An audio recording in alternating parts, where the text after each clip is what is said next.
ঢাকা আন্তর্জাতিক বাণিজ্য মেলার ১১তম দিন। সাপ্তাহিক সরকারি ছুটির দিনে বিকেল থেকেই মেলায় ভিড় ছিল ক্রেতা দর্শনার্থীদের। খোলামেলা পরিবেশ হয়, পরিবার পরিজন নিয়ে ঘুরে ঘুরে পণ্য দেখেন ও কেনেন ক্রেতারা।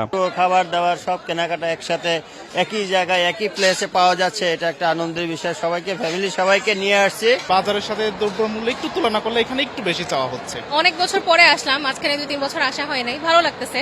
ছুটির দিন দেখে একটু মানুষ বেশি, বাট ওভারঅল ভালো লাগতেছে। পরিবার পরিজন নিয়ে আসছি, অনেক জ্যাম, অনেক লোকজন, তারপরেও ভালো লাগছে।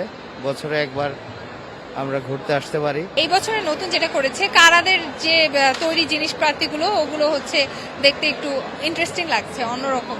মেলা উপলক্ষে ছাড়ও রয়েছে স্টলে স্টলে। সামনের দিনগুলোতে ক্রেতাদের উপস্থিতি ও বিক্রি আরো ভালো হওয়ার আশা বিক্রেতাদের। মেলায় বেচা কিনা বন্ধর দিন তো আলহামদুলিল্লাহ ভালোই হইতেছে। তো প্রাথমিক স্টেজে আমরা একটু হতাশাই ছিলাম, তো এখন উত্তরোত্তর যত দিন যাচ্ছে আমরা এটার উপরে যথেষ্ট সাড়া পাচ্ছি। डिस्काउंट ज्यादा देने की वजह से प्राइस अच्छा से परचेसिंग कर रहा है, बेचा बिक्री अल्हम्दुलिल्लाह सब ठीक है। গতকালকেও অনেক ক্রাউড ছিল, আলহামদুলিল্লাহ সেলও ভালো হয়েছে। তো আজকেও বেশ ক্রাউড দেখতে পাচ্ছেন, অনেক ক্রাউড।